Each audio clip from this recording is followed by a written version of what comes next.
Okay, welcome to Business Spotlight. I'm Brenda Hector, and I've got Ewen Buchan of EB Architect Limited with me on the Spotlight today. Welcome, Ewen. Thank you for having me. Yeah, no, it's really great to have you here. Let's start. I mean, kind of does what it says on the tin. You're an architect, yes? I try my best. What's yeah. your let's go back to how you got into business on your own. Okay. 4 years ago, obviously, the pandemic hit, and at that time, I was working for a charity, looking after children's hospitals and refits and such like. Never really had the inkling to go and work for myself. Always wanted to be at the head of the table of a business, but never on my own. But being faced with the pandemic, that I decided I was going to make a go for it. So armed with a laptop and some subscriptions for software, I put my name out there, and quite quickly we picked up a few clients that were very good clients, still friends with them, and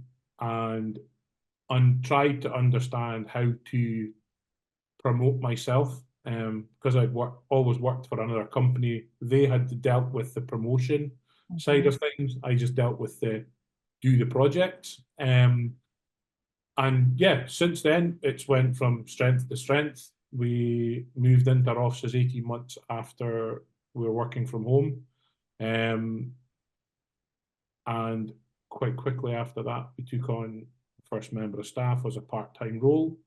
That has then rolled into now 2 full-time members of staff as of last month. So how let's talk about the staff then. How do you find the right people? Networking.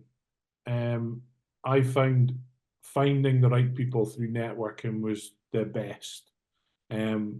Obviously, I interviewed many people, but there's always people that pop up before the job arrives, and that's effectively how the members of staff have joined my business. They've started following me, they're aware of how my business is, and they're the ones that are interested long before the job's available. They're the ones that are touching base with you, seeing how business is going. I've crossed paths with them, one of the members of staff previously, and when I then needed a member of staff that had experience, I was able to then reach out to these people to see if they were looking for a move or looking to join my venture. And that through that networking, I did interview a lot of people. There was a lot of people that weren't right fit for my projects or my business.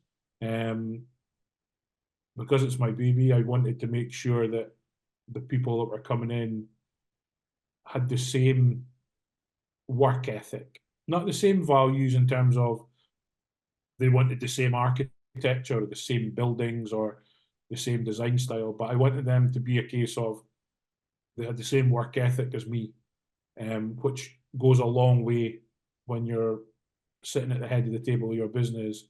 It's not a case of at 5:30 they just stand up and walk away and they forget about it. It is embedded in you. You're always thinking about the projects you're working on, being able there to support me where I don't have the time to deal with something, or I'm struggling to respond to a problem that we've maybe got from a client. It's having that work ethic to go, hang on a second, I'll help you out. I'll step in and give you a solution or a suggestion, to be able, as opposed to just having one head thinking about a problem, we have now 3. And we have conversations in the office going, what do you think about that? Could we do this better? And it's having that joint ethic of we are going to do the best that we possibly can, which was the driving force to me. So even when I was having that conversations with them, when we were networking with them, they're always asking small questions or trying to extrapolate some information to see whether they would be the best fit for the office. So what I'm hearing, two things there, is getting to know them before you get to the point of needing somebody, and making sure that they're aware of your business and that your business is the kind of place that they would want to come and work. Yeah, Is that right? yeah, and I was kind of like being open and honest with them and saying, look, this is the kind of person I need to join my office. And it's not just a case of I need a bum on a seat to do drawings, or I need some, you know, it's not a case of that. It was a case of I need somebody like-minded, like me, not at the same level as me, but at a lower level to help me through when we have busy times, but also to learn as well. Having gone through a few offices when I was younger, they were old school offices. They were there, you know, you left when the job was finished. Mhm. They probably didn't treat the way you wanted to be treated. So being honest with them at the start and going, look, I know how the industry works or has worked previously. I don't want people to feel like that. I want people to feel like they're invested in my company, not because financially invested, but they enjoy coming to work every day. They don't feel like it's a chore. When they feel like that, then they're more willing to help me out when I'm struggling and I'm not getting through the work that I need to get through, or I can't attend a meeting. I want that person, I want to be feeling that that person can attend on my behalf and have the same values in terms of dealing with the client, offering suggestions, being helpful. Um, because architecture is a client focused service. We don't have clients, we don't have any projects. And as I say to all my clients, is that I'm not paying for it and I'm not staying in it or I'm not using the building. So I need to be able to, whoever works with me has to have that same thought process and going, right, we need to ask these questions of these clients to make sure that we can achieve their goal. So yeah, teamwork then. You're working like as a really well a team that's well, that gels well and Yeah, supports each other. Yeah. yeah, definitely. And I think sitting at the head of the table, you've got to be able to go quite quickly, this is going to work for us or it doesn't work for us, because you can just end up having staff there that's not working for you, that's not benefiting your business, it's costing you money, it's causing you undue stress. Mhm. That it's got to be a gelled package. And I don't believe in this, you know, one interview and then you make your decision on a member of staff. You've got to, well, what I did with my members of staff is I met them for a coffee, just chatted to them, saying, look, might be looking for somebody, would you be keen to come in? What kind of, you know, environment do you want to work in? You know, and then understanding whether they would be a fit for the office. And then I had them in for a formal interview to ask them the formal questions. And then even then I was like, look, I'm not going to be rushing into my decision. I am going to be cautious and I am going to take my time, because I am going to pick my team very, very carefully, so that it's not a case of they're in the door for a couple of months and they're away again. I wanted to make sure that all the members of staff that are working for me don't feel like they're members of staff, they feel like they're part of the business, and they're here for a long period of time. It's the only way to get continuity with your work. If you're going through staff all the time, you're never going to get the continuity. The only continuity you're going to get is you're going to be spending time trying to find staff, which is not good for the business. You're not going to get through It the work. costs a lot of time and effort to find the right people Oh, in there that don't the perform. the stress that I went through with the balance of do I, don't I, will I take somebody on, who do I take on, what level do they come in at, what am I going to pay them, what happens if they run away, what happens if they stay for a couple of months and then I'm like, so all these things, like, you can't just jump into it two-footed. You've got to take your time. You've got to have a plan of who you're going to take in, what level are they coming in at, what do you expect out of them, and then put that in the nicest format you possibly can by having that conversations with them and saying, this is the kind of person I'm looking for. I think it's different when you've got a multinational company, when you're dealing with lots and lots of people, because you can hide. Even in the employment, you can hide. You can utilize other people that within your team to hide your feelings or where your laziness or whatever. But when there's a small team of people and you're being asked to do specific jobs within a specific time, there's nowhere to hide. They've got to be accountable for what you're giving to them. And I'm sure they're appreciative of that that openness and that honesty and that plan and that clarity. So they're going to be a better employee for you because you've been so slow to, slow to find the right, making sure that you found the right person, slow to make the decision, if you like. I would say it was cautious because I don't want them coming in and going, oh, this wasn't how I thought it was. But also I don't want me going, I didn't think that was the person I was getting. So having multiple conversations with them, being open and honest and saying, this is the culture or the environment that I want to have in my office. As I said previously, I didn't expect I was going to have staff. And quite quickly, it was apparent that I needed staff, but I can't just replicate myself. It would be great if I could just rubber stamp me multiple times, but that's not the case. So you've got to be very, very cautious, especially with a small scale business, on who you take on. And I think the only way you can do that successfully is have a plan, decide who and what that person has to go and how they need to fit within your system, and then take your time to find the right person, interview people, have conversations with multiple people to understand what ones you really want to bring to the forefront, and then have that serious conversation. And help you decide who you don't want as well, I guess. Yeah, and I guess it's one of those things, because it's a small scale business, because it's local, you don't want people that are dropping into the area for a short period of time. You want people that are already established here, because there's no intention of them to move on. And it's understanding where they set their sights. There's no point in taking somebody on and saying, right, well, what's your intention? Oh, well, my intention is a few years' time, I want to go and work somewhere else or move abroad. Because then straight away I'm like, right, you're only here for a short period of time. I want them to be here for a long period of time.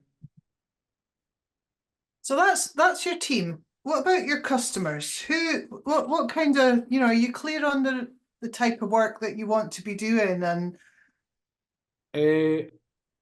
I'm clear that I'm here to offer a professional service to clients that are looking to develop property, buildings, homes, businesses.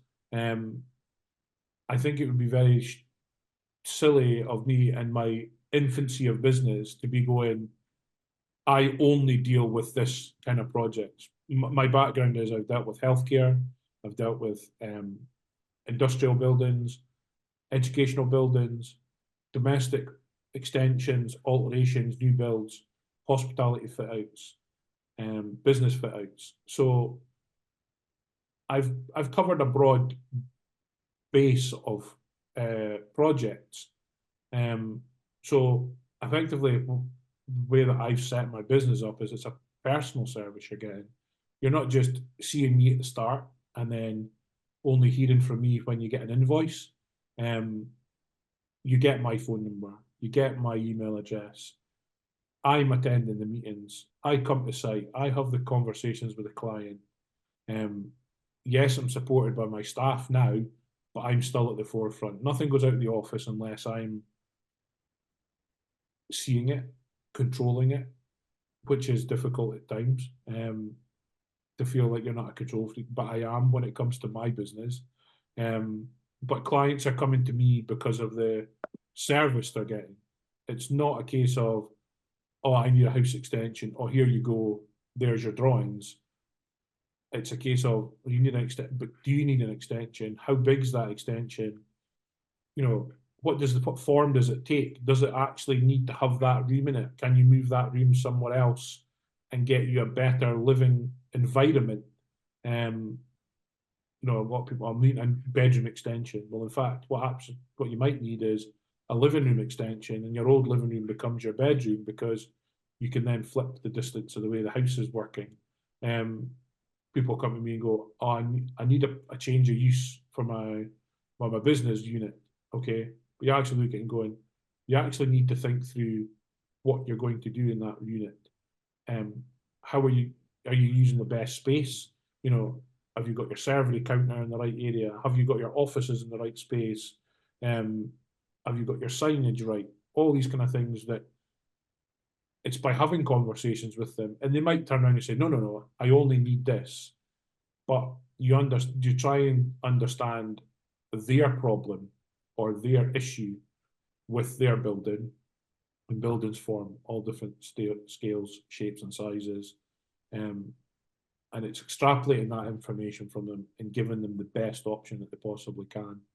I always say to people, I will throw curveballs into the mix, but it's only so that we close off oh, you should have tried that, or you could have done that. If we do it all in an early stage when it's on paper, or have that conversation before it's built, it's a lot cheaper than actually going and building something and then trying to review it at a later date and going, we should have done that, we should have put that in there. And it's given the client the service. So the clients come to me because I've been recommended from other clients that have had a good experience with me, or they went on to Google reviews. Now, I'm very proactive about getting client reviews. It's not a case of just getting random reviews by people going, yeah, go and use Ewan. He's good. It's clients that are coming back going, I've used this service. He was fantastic at this. He did really well at this. I always say to people, if you're working with an extension to your house, it's the next biggest thing you'll ever spend money on, apart from buying the house. Some people extend houses multiple times, but most of the time, clients are making alterations and extensions to the house the first and only time. So I'm there to hold their hand through that system and the process to go through that. We try and make it as fun and exciting as they possibly can. You never want to hear anybody going, oh, I did an extension to my house, but it was the worst thing I ever did. It took forever. It wasn't enjoyable. You're like, why would you not enjoy creating your home? So it's having that service, it's having that process and that personal approach, so that if they have a concern, they don't feel like they're asking a silly question. If they want to drop me a WhatsApp or an email saying, I've had a concern, or I think this isn't right for us. I think it might be a silly question, but I had one today, a client asked me to take one colour off the drawing because she couldn't understand the drawing that I'd sent to her. And she was like, maybe a silly question. It literally took 3 seconds to take that colour of lines off, send it back to her, and then we could have that conversation because she could read that drawing better for her. But I don't want them to feel like any question they ask is a silly question.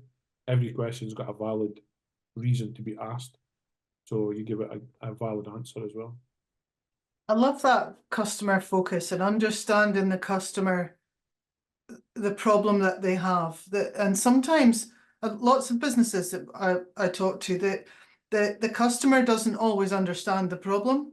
And so they come looking to buy a solution, but actually you're helping them to understand their problem better, so that you can understand it, provide a solution.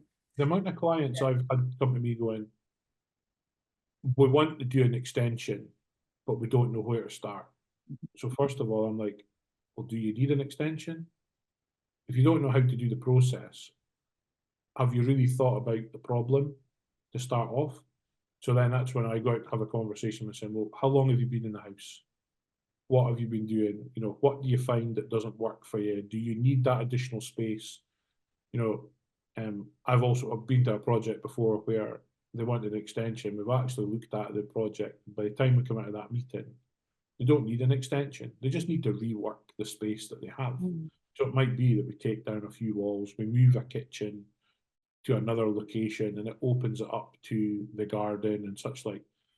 But we have to have that conversation to understand where the true problems lie so that we can get the most cost effective solution for that, because they could throw money at an extension that they don't actually need.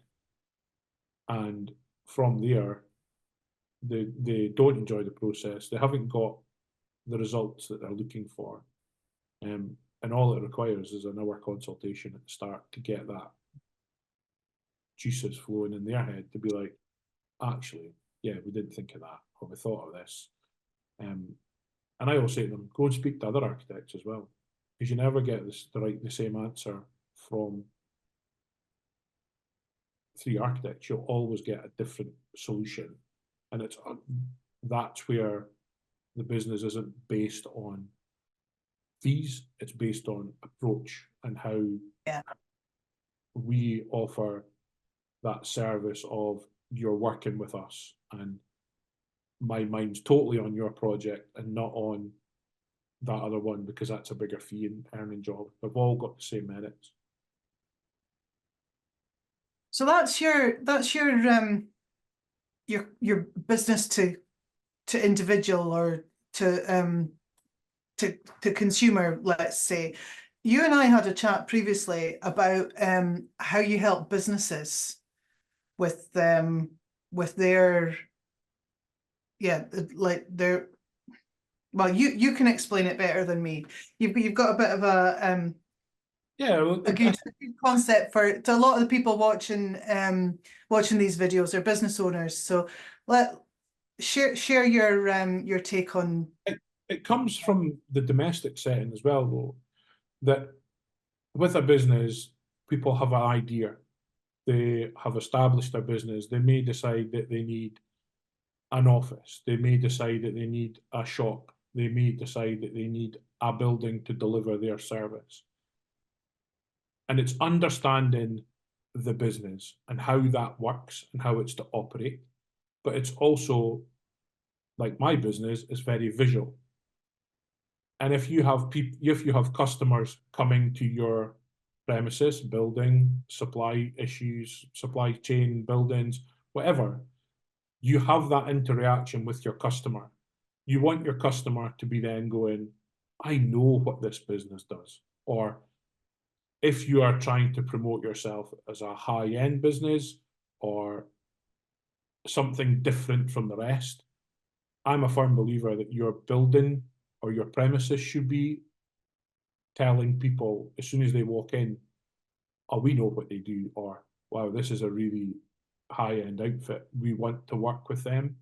And then that allows you to then promote your service by your premises. So you may spend a lot of time on your branding and your color palettes and stuff for your branding. It's having that conversation with me then to then go, right, how can we tie in your branding with your building, and how we can then turn that around so your customers know as soon as they walk through the door what you do and how well you do it by not even saying a word to them. You want to, I did a bar in West Hill. The client came to me and said, here's my branding. This is exactly what I want to do with my business. This is what my business is going to do. And I spent time with the client, spent time with their branding team. And from there, we put together an accommodation schedule. We understood exactly how they wanted to divide up the space that they had. And then from there, we then fleshed out ideas of what the interior would fit, the interior fit out would be. and it was always drawn back to the branding and the service that they're delivering. You know, was it a difference between a greasy spoon cafe or a high-end restaurant?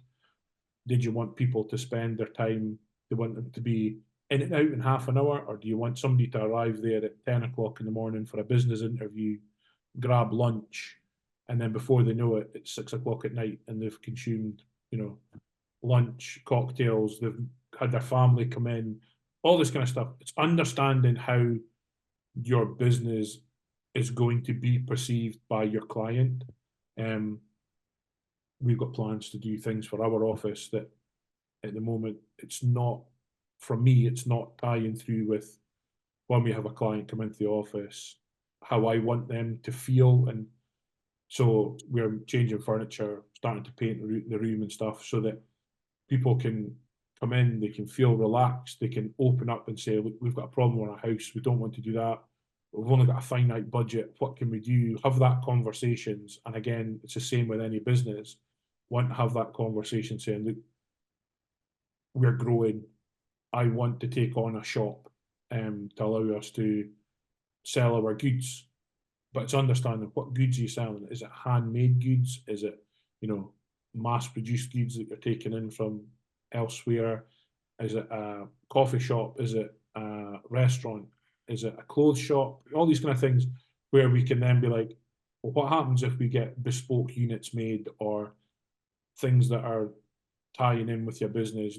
You'll lose a lot of coffee shops if they're going for that rustic feel that they've maybe got coffee bags and such like kicking about. That's all part of telling the story of what your business is and how you want people to feel in that business. So yeah, that's what we do. We have the conversations, we try and extrapolate the information, we bring their branding through. Whether they have branding, they might not even have branding. So that might be a conversation where like, well, let's get somebody that is into business branding, let's get a brand put together, get a logo, a color palette, a scheme that we can then, through whatever you do with your business, you tie it through. So that's that cohesive kind of point, you know, logo. You see a logo and you think, I've seen that logo before. Oh, where have I seen that logo? Oh, that's the shop down in Stonehaven on that street. Let's go and let's go in there, or you should go and see them. And that's where it kind of then your natural network is extended because there's a network of people out there you've never met before, you've never seen them before, you've never maybe interacted with them before, but they've passed your premises and they went, I want to go in there, I want to see what they've got in there. And then your business starts to grow. I love the attention to detail. I guess as an architect, that's what you do. But yeah, what's coming through in what you're saying, Ewen, is that you're looking at all the details and considering all the details, and yeah, in terms of your business, running your own business and helping your customers, whether they're individuals or businesses, it's all about the detail.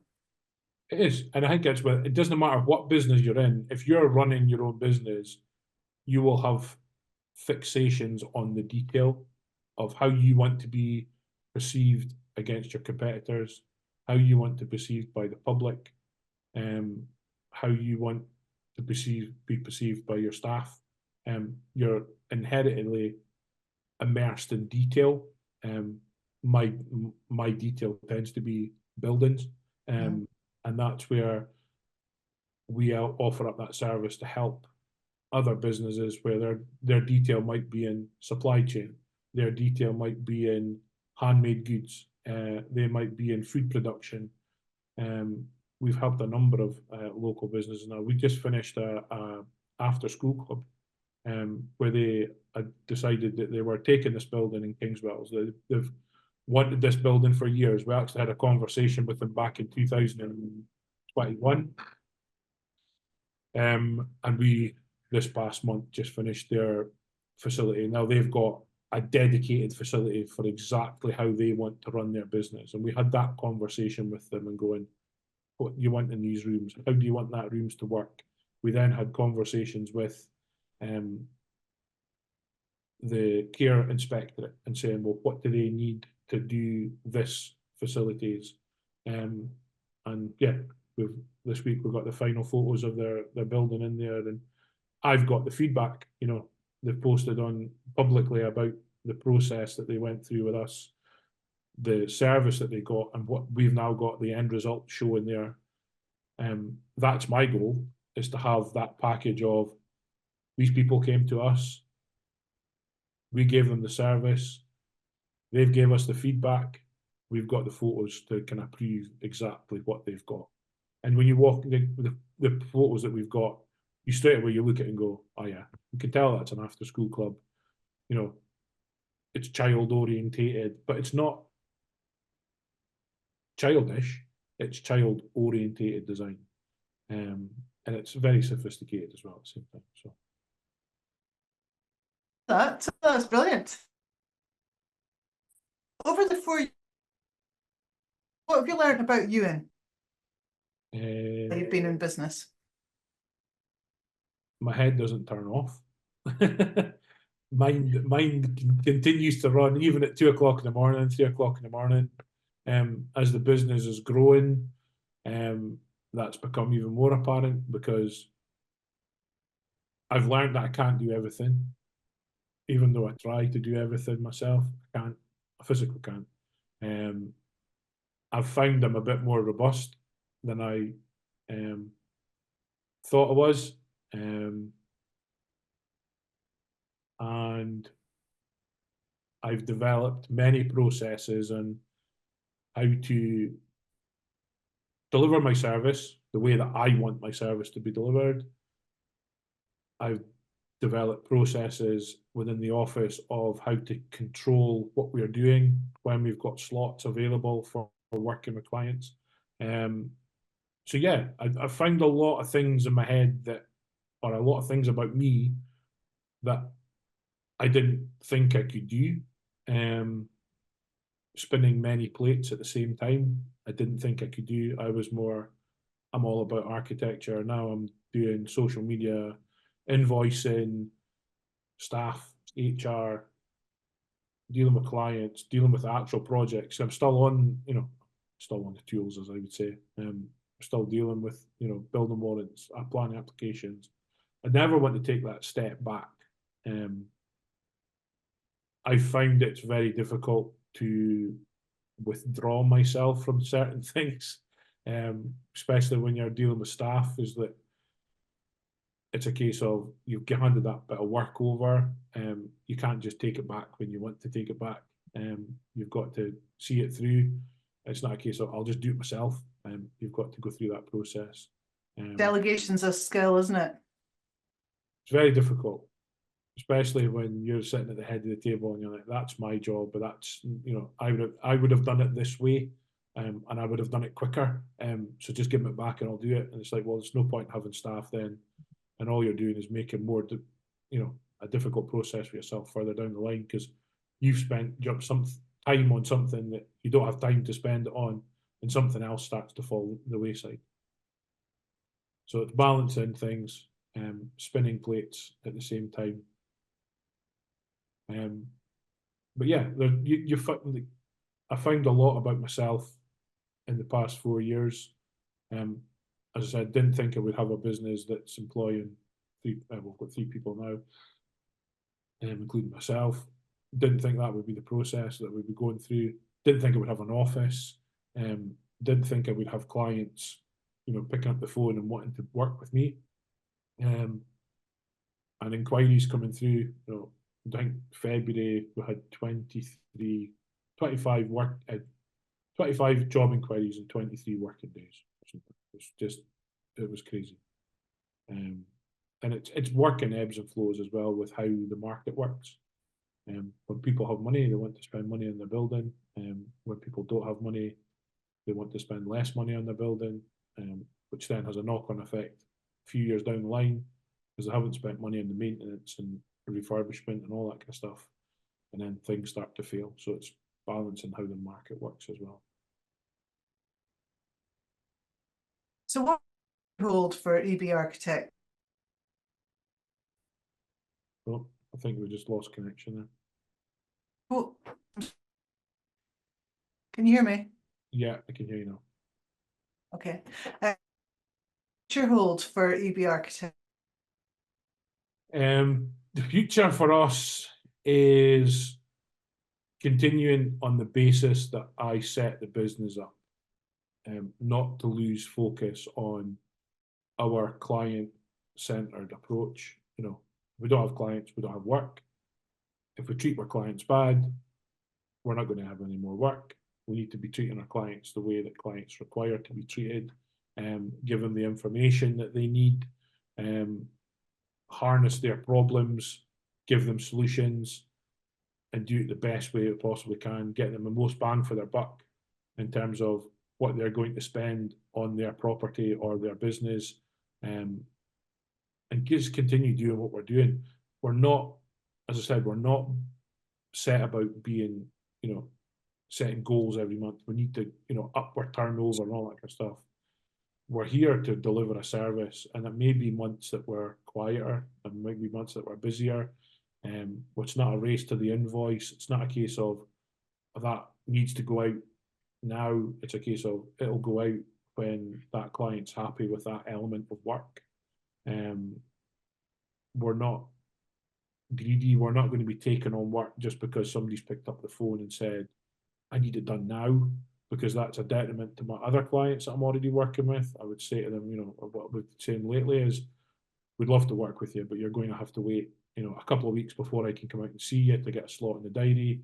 And then we would then look to get a slot to get their work commenced. But once they're in the workflow, we start working through with them. But it's making sure that clients that have come to us already get the service that they require. They don't feel that, oh, because he's taken on a bigger project, he's got bigger fish to fry.